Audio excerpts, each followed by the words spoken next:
बहुत से पेशेंट्स ये कहते हैं कि उनको इरेक्शन तो आता है लेकिन मेंटेन नहीं होता, इसका क्या कारण है? ये सबसे ज़्यादा कॉमन कंप्लेंट है।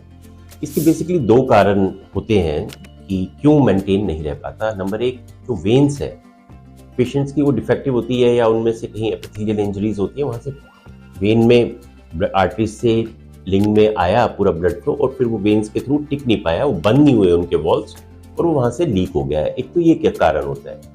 उससे भी ज़्यादा कारण ये होता है कि बहुत से लोगों में साइकोलॉजिकल ईडी भी इसके साथ होता है, मतलब अकेला वेनोजेनिक नहीं होता, साइकोलॉजिकल ईडी भी होता है।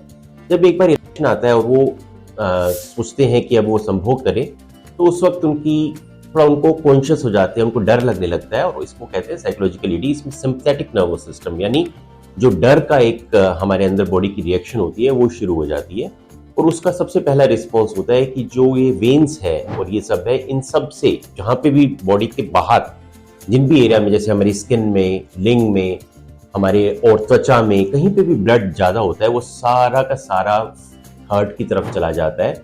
इसको कहते हैं फियर रिस्पॉन्स यानी डर का रिस्पॉन्स। अब क्योंकि बॉडी अपने आप को तैयार करती है वहाँ से भागने के लिए। ये एक पुराना रिस्पॉन्स है जो जैसे जैसे ह्यूमन एवोल्यूशन हुई तो आदमी को ज़रूरी था कि कहीं पे भी खतरा होता था जंगल में तो एक तरह से रिस्पॉन्स आता था, दिल की धड़कन तेज हो जाती थी, सारा ब्लड और सब ऑर्गन से निकल के हार्ट की तरफ जाता था ताकि वो भागने के लिए तैयार करता था। ये रिस्पॉन्स यहाँ पर भी आ जाता है।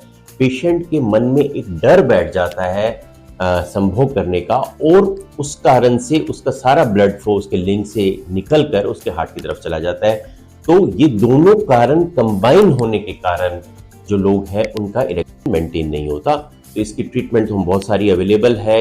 आप जानते हैं कि पी शॉट है, शॉकवेव है, ये सब इसको धीरे धीरे करेक्ट कर देती है। लेकिन जो बहुत से लोगों के मन में सवाल है ये ऐसा क्यों होता है, उसका हमने आज ये रीज़न बताया।